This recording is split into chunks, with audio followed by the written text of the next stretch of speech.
Welcome to Turn the Page, the official podcast of the Syosset Public Library.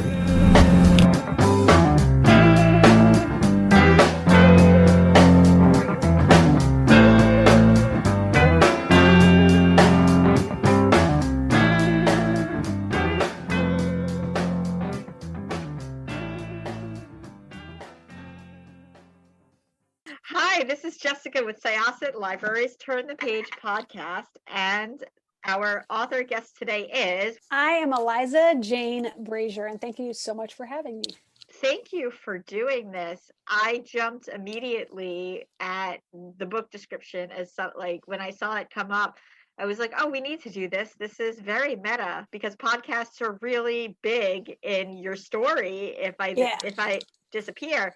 And of course, immediately I'm like, it's a book about a podcast, and there's just no way we could pass this one by. And it's a thriller, which we super love.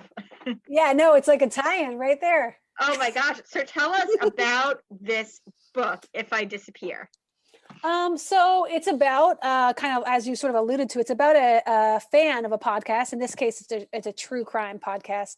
And she is kind of like an obsessive fan. And she also sort of like, her life isn't really like going the way that she sort of wants it to. You know, she feels kind of adrift. She doesn't really know where she belongs. Like she's sort of like recently divorced, like loses her job, just kind of feels like there's no place for her in society, really. And then the podcast host actually goes missing. And because she's sort of connected to this person so strongly, and she feels like a relationship to her, and then also sort of sees herself in this person and thinks, you know, like if I went missing, would anyone look for me? She actually decides that she's going to just dive right in and she's going to go looking for this person, right? So she ends up in this like rural location in Northern California, which is actually based on a real place. And she sort of goes undercover because she thinks everyone's a suspect. And she starts kind of trying to investigate this mystery, kind of like using clues from the podcast, and then also sort of like what she's experiencing in real time to try to solve this mystery. Dun, dun, Oh dun. my gosh. It was so much fun to read. Yeah. Even though horrible things happen in it. Well, I want it to be fun. Like that's important right now. We need to have some fun. Oh, we totally need to have some fun. And I'm forever saying that my comfort read during COVID has been thrillers and horror because it's fun to focus on other things that are horrible, but not necessarily the horrible things that are actually happening. So if it's an off the walls, bonkers horror story, or like a really meaty thriller that you can really just dig in, it's the perfect distraction. I agree with you 100%. And I've actually found that even before this, like, I think that like true crime specifically can be like a way to deal with like trauma, because it's like, it's not addressed anywhere else in the world. Like you're not even supposed to really talk about that kind of stuff because it makes people uncomfortable or it's scary. And that's like the cool thing about true crime is that it is like a place where it's like safe to like address those feelings in a world that is removed from your own, you know? Absolutely. I think very recently on another interview, this topic came up, and I mentioned how when I was younger and I was homesick, I would watch Unsolved Mysteries, which is, I guess, true crime for the late 80s, early 90s children. And I think you can watch it on Netflix now. It's new ones. Oh, really? I didn't know that. I just know it's super unsettling. And for some reason, you know, I would have my soup and I would have my tea and I'd be drifting in and out of sleep and just watching Unsolved Mysteries, which was terrifying. But something about it made me feel a little better. And there's really a lot of talk about how women are driving these true crime podcasts. And so we have Sera, who is the podcast listener in your book, and then you have Rachel, who is the podcaster, and she focuses on disappearances of women.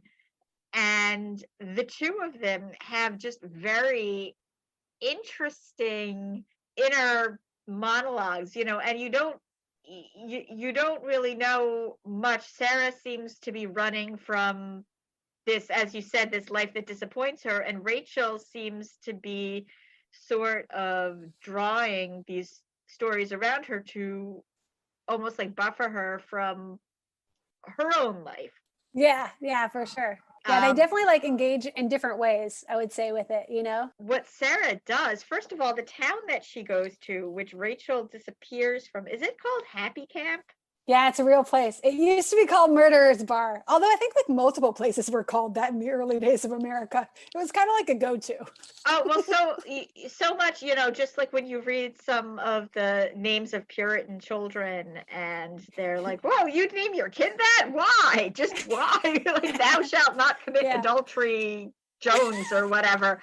Like, why do you want to name your kid that? Like, why do you want to name your town? Why do you want to name your town Murderer's Bar? I mean, come on. Happy Camp is so much happier. Yeah. So she goes looking for Rachel, and she's looking at everybody in this town with suspicion, and she decides that she wants to work at the farm where Rachel's parents lived. Yeah. She's getting undercover, man. She's going deep. Oh my gosh. So please tell me where these characters came from. Tell me about Happy Camp / Murderer's Bar, and just what inspired this wonderful, crazy book. Okay, so the setting is actually interesting because, like I said, it's a real place. And like my experience there, I guess, was like kind of like by chance. Like I'd been living in England for like 10 years. I was married, and then my husband passed away. And I ended up kind of moving back to America, being like single for the first time. And I decided like I was going to go work at like a dude ranch in Northern California because I thought like this would be like a really like healing kind of, magical summer in the woods. Like I'd be working with horses, which I used to like, I grew up riding horses. So I was like, oh, this will be great. Like this will really like, sort me out. So I show up at this place, and like right away I was like, oh, this isn't what I expected. And it kind of like went from there, like very quickly escalated to just being like the craziest experience. Cause I was out in the middle of nowhere. The people I was around were kind of, I guess they had been out there for a long time, and they probably went out there for a reason, being that they didn't want to be around other people. And there was just like you'd hear the craziest stories, like about like, I don't know, like people coming up from San Quentin on the murder line, like stories about like roving gangs, like the stories that like didn't really make sense. But because you were like out there by yourself, and this is what you were hearing, like it just became like, you became like sort of like paranoid. And it was just like, everything was heightened.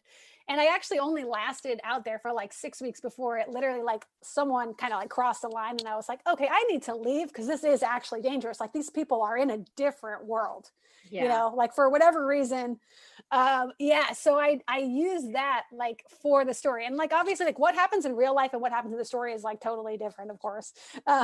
But the feelings that I had like being out there, like that's all like kind of like, that's true, and like just the idea of like how much you're at someone's mercy if you're in isolation, where people really can kind of get away with anything, to be honest. What was crazy about it was that Sera just kept digging herself in to this situation, and she's so interested in these true crime podcasts. What was it that she called it? Was it Murder, Mayhem, Conspiracy? Oh yeah, wait, okay, Murder, Missing, Conspiracy. Okay, yes. Yeah. Which is that? So is that, or do you listen to a lot of true crime podcasts? Yeah, definitely. For sure. Like I started like kind of, I guess like yourself, like I actually like after my husband died, that's when I really started to get into it. And I think that part of this, my husband's death was like an unlawful killing, and like part of the whole thing going through that, we had to go through like the coroner's court and like all this kind of stuff. And I think that like I started watching like Dateline like obsessively. Like I would watch it for like hours. And I think in a way, like I said to you kind of earlier, like I found like that was like a way for me to like address trauma, because there was no space for me to talk about what I had been through.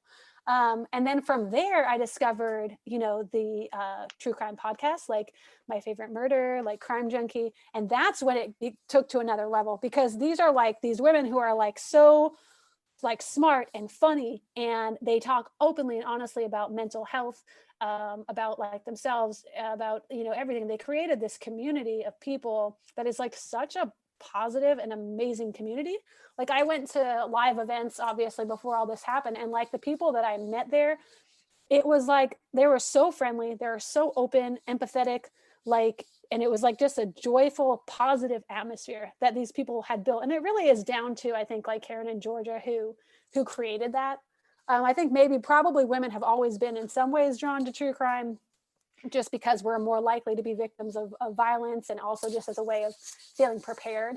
But That's a very good point. Yeah, yeah. absolutely. And by the way, my condolences about your husband. Oh I'm no, so thank sorry. you. Yeah.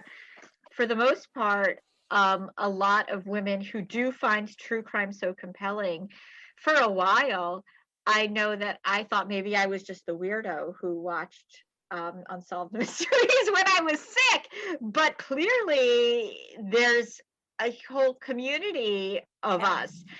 And then you have somebody like Michelle McNamara, who with Yeah. I'll Be Gone in the Dark, who Yeah.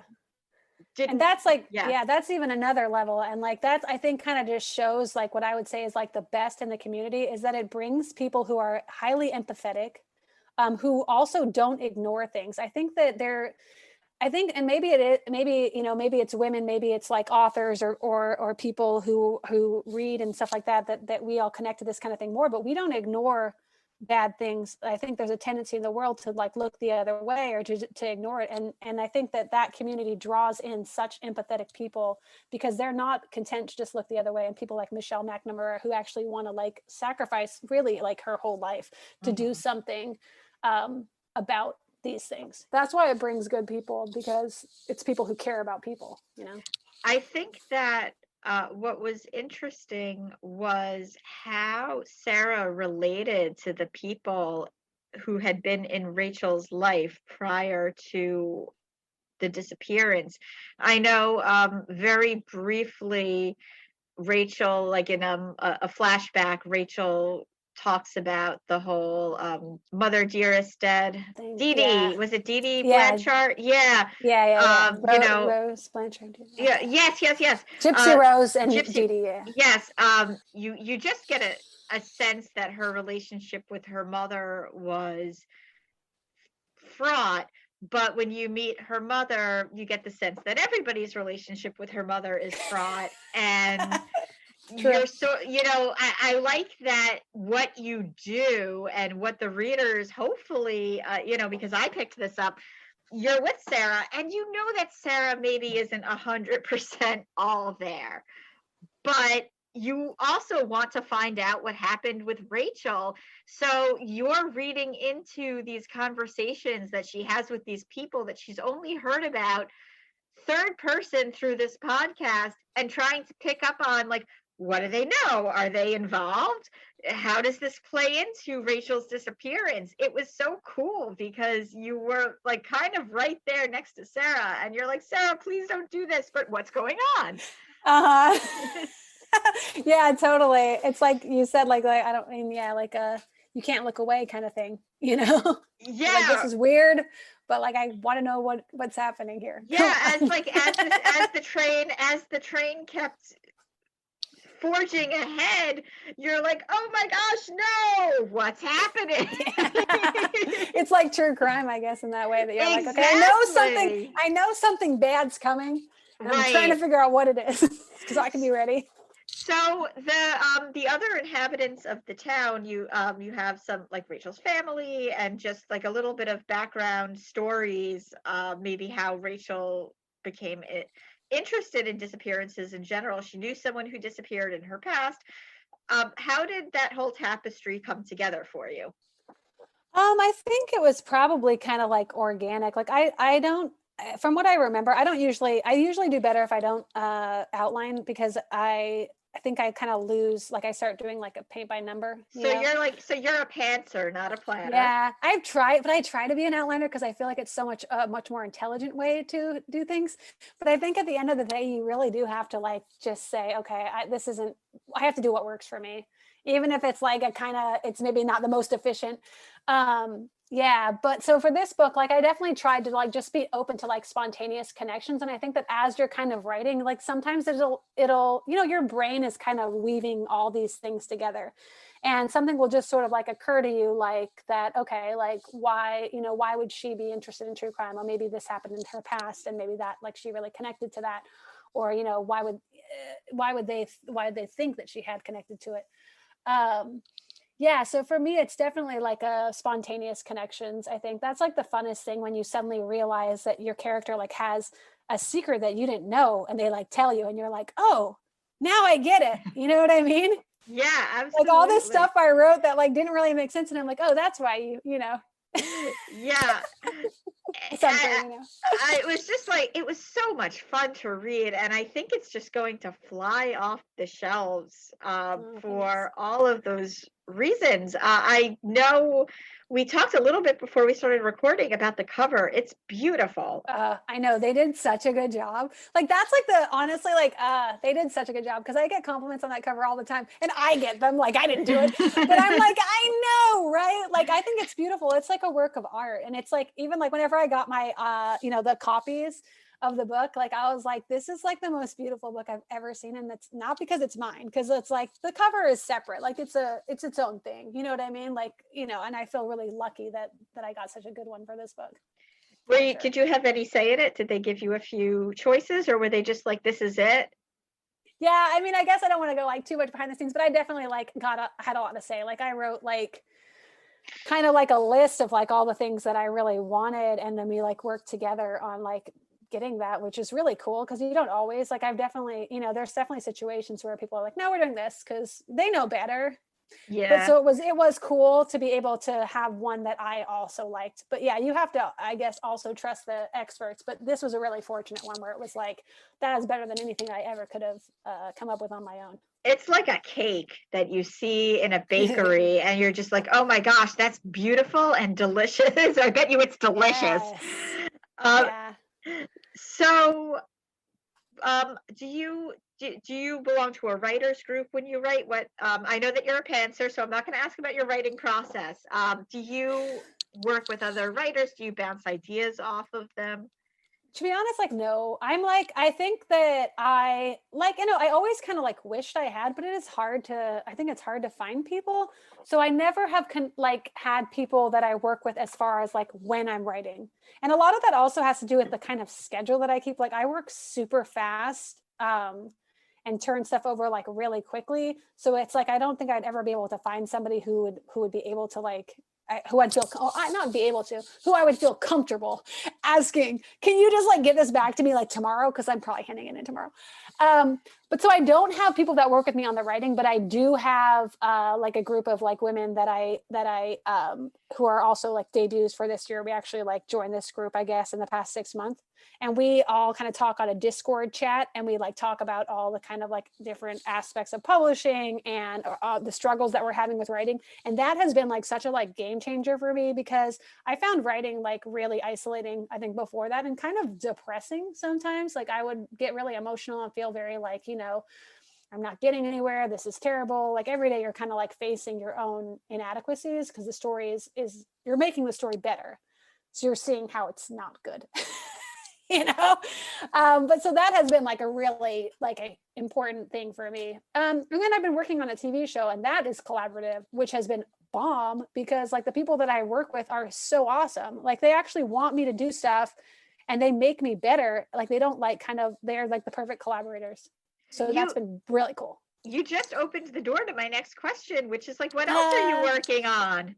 Yeah, so I was lucky to like have like a amazing agent who was able to negotiate me to be involved in like the development of the show. So I am working on a script. I guess I can't really say like with who, or we don't know if that'll ever come to fruition, but that has been like a dream come true. So that's very cool. Yeah. And then I also had a second book in my contract. So I did that. I've done that and handed that for copy edits. And that one is like it's a lot different. It's like more like because I felt like the vibe right now, I wanted something that was a little bit more like funny. So I wrote kind of like almost like a comedic thriller. And it's called Good Rich People. Ooh. And my tagline, like my personal tagline, which I'm sure they won't use, is there aren't any. Could you please just like agree to come on to the podcast to talk about that when it comes out? For sure. Because I need to read that now. No, it's like fun, man. Like it like, I mean, it actually like this year. So I tried to outline it and work from an outline, and that did not work. And I struggled for like a whole year. And then finally I was like to my editor, this isn't working. Like, let's rejig this whole thing. And then I spent like 5 weeks rewriting the whole book, and it came out like so funny, and like I really love it. And like I already sent it to like someone for a blurb, and they love it. And like I could tell they like, you know what, you can tell when someone authentically loves it. And I was like, yes, you kind of like this more than my other stuff, don't you? Like she really likes it. So I mean, everyone's different, but I'm excited about it. I'm excited to hear about it as well. Are there any talks, since we touched on television, about developing If I Disappear into a TV series? Oh no, that's the script that I'm working on. Oh, okay. Then we don't have to go into that anymore. I wasn't sure. I hope I didn't. I hope you're allowed to say that at least. Well, I mean, people know I'm working on it. I guess we haven't announced who is with, and that's because you just don't know, things change. Of course, you're trying to get different. It's like such a long process. But it's like I said, it's been like such a privilege to me to like be able to work with these people and like learn from them. Like it is like an honor, So that's just, I don't even care if it, like for me personally, that's like the joy. Like that's the best part, I've been really thrilled to see how television has become such a good medium for books. There's always the old trope, the book is better than the movie, and the book is always different than the TV series and the movie too. I'm not going to say all movies based on books are bad, because I don't really like that trope and I don't necessarily think it's true. But what we have been noticing is that you can really get into the meat of a book with a TV series, whereas you only have an allotted time for a movie, and sometimes the translation just doesn't work. Yeah, I mean, this is the thing too that's about TV, like, because I did a lot of research, I guess, like obviously to be able to write shows and stuff. And the thing about TV shows that you don't always like sort of realize is that they're about characters. Right. Like you have these characters that you spend years with, and they have they're kind of like on this long journey that is a lot more, I think, authentic to the way that real people experience life. Like we kind of have the same problems over and over.